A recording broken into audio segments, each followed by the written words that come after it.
Welcome to Top Templates. We look at templates that people like you have submitted to office.com. And we are looking at a unique business list created in Excel 2007. Yes, it's the random team generator. It's submitted to us from Brad Vogt. Wait a minute, random and Excel, not two things that usually go together. It's pretty crazy. It's kind of wacky, but this is really cool. This is great for, let's say, you are managing a training event, Doug. Oh, really? Yes, Okay. or you're a teacher or something, but you have to break up people into teams. Oh, no one likes doing that. Yeah, how do you usually do Oh, that, yeah, let's Doug? put everyone's name in a hat and then everyone Right. pick a name. That's out of kind that. of why What's do your that name? when you can use technology?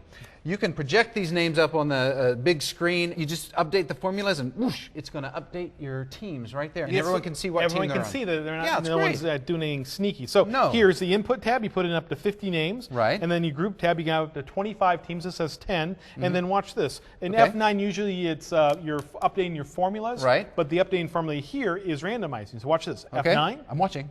Whoa. F9. That's Yeah. crazy. Wow. F9. That's so cool. You could even, Doug, you could randomize our team too. You could. What?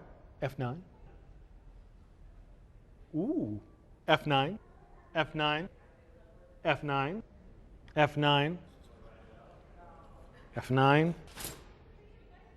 F9. I had no idea tarantulas could do that. F9. Dad. You can find templates like this or thousands of others at office.com or submit your own. No texting at work.